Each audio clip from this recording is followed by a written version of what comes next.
Nandito tayo mga kasikap sa kabahan ng Ramon Magsaysay Boulevard westbound. Ito yung Paltok Street sa unahan natin. So ito yung 100 years old na bahay na na-demolish. Hanggang dun pala yun. So ito yung right of way ng NSCR patungo dun sa may G. Tuason, sa may police station, hanggang dun sa may Algeciras. Ito yung tagus nun eh. Ayan yung viaduct ng NLEX connector na ginamitan nila ng reinforced concrete slab. Yung buhos po yan, puro, no? Walang mga girders na ginamit dyan. So ito yung Padre Jacinto Zamora Bridge at ito yung Pasig River patungong Pasig at ito naman yung patungong Manila. Ayan yung pipeline ng Maynilad. So pininturahan na nila ng sky blue. May bantay na rin ata dyan kasi yung mga kababayan nating mga artist talagang aakyat na naman dyan para dumihan. So din sila natutulog sa ilalim. So ang gagawin po dito mga kasikap na construction dito sa NSCR Balance Cantilever, or ano ba yung tamang pronounce doon, basta ayun yung pagka Balance Cantilever construction yung gagawin dito, no. Bali magkakaroon po dito ng malalaking dalawang pier. Ito yung P142 dyan sa unahan at P141 naman dito sa likuran. Bali open lang siya dito sa gitna. Di ko alam kung tatanggalin to dong dalawang to, no. At balance cantilever nga po ang gagawin dito. So meron siyang 300mm THK Gabion mattress TYP ang gagawin po dito sa NSCR Tulay. So meron ng soil testing dyan sa unahan at susunod na rin yan dun sa dulo. So ayan po yung ginagawang soil testing. Tingnan natin dito sa baba. Ko alam kung Skyway Section 2A ba to or sa sa dito na sa NSCR. Bossing, pwede magtanong, anong soil testing yan? NSCR o Skyway?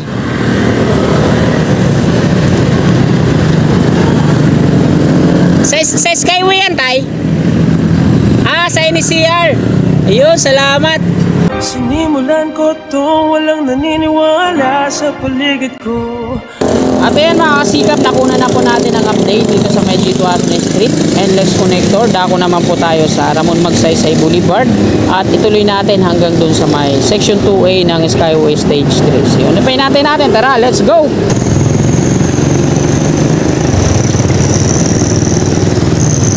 G. Tuason Street at kakanan na po tayo dito sa D. Santiago Street naman. Ito yung harapan ng Robinson, nakasarado siya, no? Binakuran ng rib type na yero kulay asul. Rotten Street sa kaliwa, Pilaes diretso at kanan tayo dito.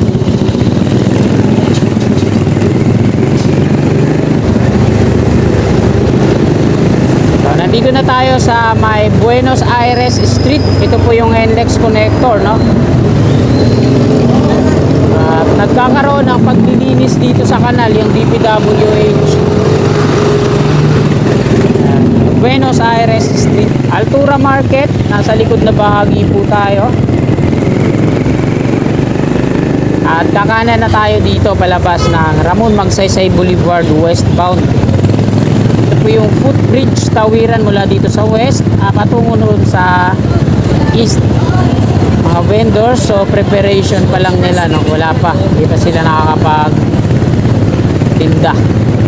Ito naman yung Altura Market, mga metal fence mula dito sa dulo hanggang sa kabilang dulo.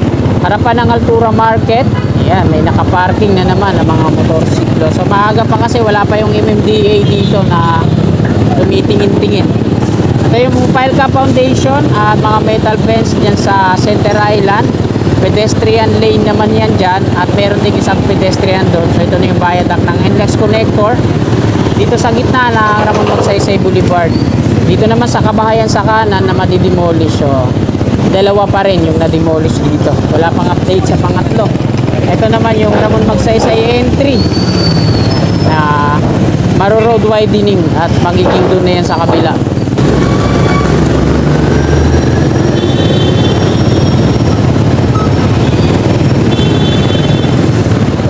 Rail track ng PNR. So dito sa part na to ng rail track ng PNR, hindi dito dadaan ng NCR kasi wala na siyang spasyo, no? Ito yung exit at ito yung bahay na na-demolish dito, no? Yung 100 years old na bahay. Ito Ito yung pedestrian mga kasikap, so hindi pa siya bukas. Paltok Street, patapos na to, no? Laki din ang budget dyan. May mga ano naman na nakatalaga dito, nagdidinis, mga DPS Manila ata to, no? Tapos meron din naman mga nagkakalat dyan. At silipin natin ulit dun sa may ano, kung nandun na naman yung nakatira dun sa gitna ng Center Island. Kasi pinamamahayan ng mga dwellers dun. Ito na po yung Poresa Station ng LRT2.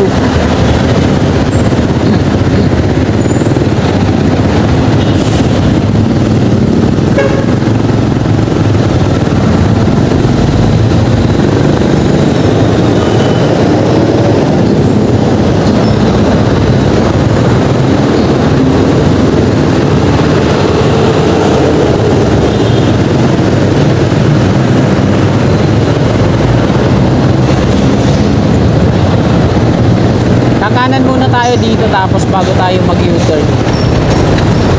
No right turn, next. Yan, nakapag-U-turn na tayo. Nandito na tayo sa eastbound ng Ramon Magsaysay Boulevard. Mula dito, aspaltado na po yan, patungo doon sa unahan. So, hindi pa siya nalalagyan ng mga road markings. Smooth na, no? Sarap pala pag ganitong asfalto yung kalsada, no? Medyo makapal yung asfalto na nilatag nila dito, no? At hanggang dito pa lang yan sa may mga hazard markings na nakalagay dito sa kaliwa. Chelsea Construction, tuloy-tuloy pa rin yung pag-ayos nila ng mga drainage dyan. At nandito na ulit tayo sa may New Santa Mesa Interchange. So ito yung pedestrian na bago.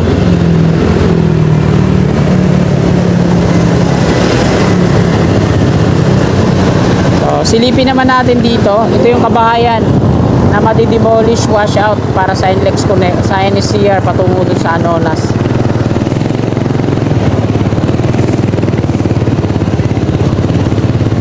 Formation ng mga gwardiya dyan, no? So hindi na tayo hihinto, silipin lang natin. Nasa pang-apat na span na sila na installan ng mga super diggers. So diretso tayo mga kasikap sa section 2A ng Skyway Stage 3. So, lagay po ng traffic dito sa Old Santa Mesa Street. Nakikita ko mga jeepney lang yun nandun sa unahan.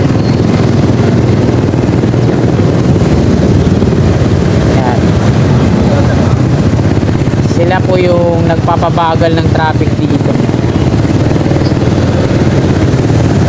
So hindi muna tayo kakanan dito sa Teresa para silipin doon.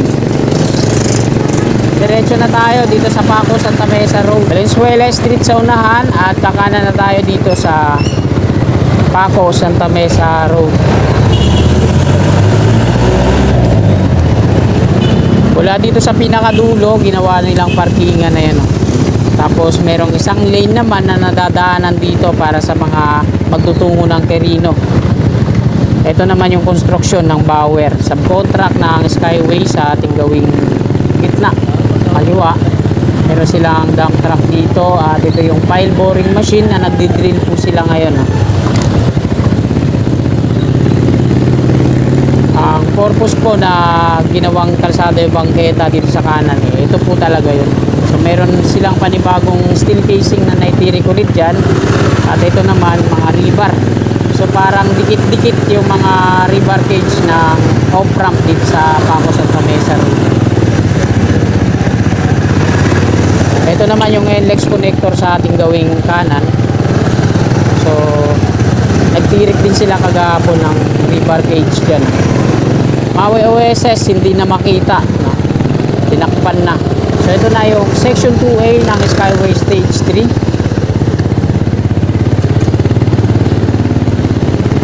Tinatanggalan na ng mga forma sa taas. Bali susunod na yan, ito yung nasa baba, yung mga GI pipe, tapos yung mga steel beam na nandito sa ilalim, pati itong mga shoring jack tatanggalin na rin to, kagaya dito sa pangalawang kolong, tinanggal na yan, oh. Malinis na, no? Ito na lang sa kaliwa yung mga GI pipe at yung mga shoring jack. So wala nang platform, no? Puro mga scaffolding accessories na lang yung nandiyan dyan. Ganon din naman dito sa pangatlo. Tinatanggal na rin pa isa-isa. Mapapansin natin yung tatlong malalaking parang steel casing dito sa kanan. Ang tawag po dyan ay bentonite container tanks. Dyan iniimbak yung mga bentonite slurry. Ayan o. Lalaki, ano? At ito naman sa pangapat na kolong, nabuo na yung platform at nag-start na sila mag-rebar para naman sa unang deck ng coping beam. Ito po ang section 2A ng Skyway Stage 3, no? Mula po yan dyan sa may Tomas Claudio patungo dito sa PUP. At dito sa likod natin maglilink ang Skyway at NLEX connector. Yan, dami na lang mga shoring jack at mga GI pipe dito. So itong dalawang nalalabi na dalawang pier, napapaikutan ng mga sheet pile na yan. So hindi pa nila nabubuo, no? At magkakaroon pa yan ng mga partner dito naman sa kaliwa. So ito yung barracks ng Dumduma Construction. So di pa sila nag-start ng trabaho, maaga pa kasi. At nandito na tayo sa Padre Jacinto Zamora Bridge. Mapapansin natin dito kaya nila binakbak yung center island para ito babalik sa kabila para maging two-way ulit. So silipin natin dito yung kung merong soil testing dito sa baba kung nandito pa, no? So pakita ko sa inyo mga kasigap, ito yung trolley. Mula yan dun sa may kanto ng Beata Pandakan. So dito sila, oh, sumasakay. Kaysa maglakad sila, patungo yan dun sa may PUP Santa Mesa, sa may Polytechnic University. Ayan.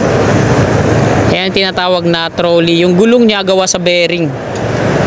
Ang pamasahe po niyan 20 pesos per head. Okay na rin, ano? Kasi malayo din yan hanggang dun sa may Polytechnic University patungo dito sa may Pandakan. So safe naman sila kasi wala nang tren na makakasalubong o dadaan dyan. So ito yung Padre Jacinto Zamora Bridge at ito yung Pasig River patungong Pasig at ito naman yung patungong Manila. So ang gagawin po dito mga kasikap na construction dito sa NSCR Balance Cantilever or ano ba yung tamang pronounce doon, basta ayun yung pagka ano ko, Balance Cantilever construction yung gagawin dito, no. So ayan po yung ginagawang ano dyan, no, yung soil testing. Tingnan natin dito sa baba, oh. Yung ginagawang soil testing ng, hindi ko alam kung Skyway section 2A ba to or sa ano, sa dito na sa NSCR. Ayan, oh.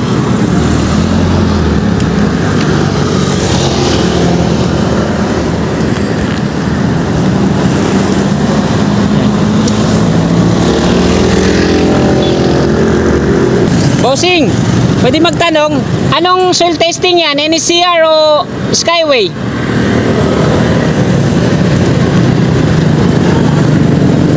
Sa Skyway yan, tay?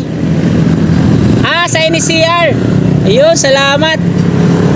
So ayan mga kasikap, itong soil testing na ginagawa dito sa NSCR daw po yan. Dito nga sa part na to kasi magkakaroon sila ng gabion. Malalaking pundasyon po yan kasi balance cantilever nga yung gagawin dito, no?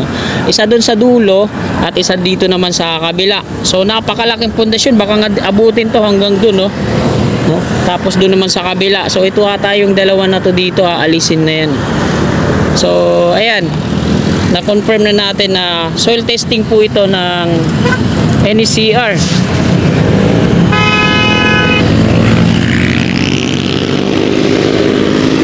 Susunod na nila yan doon.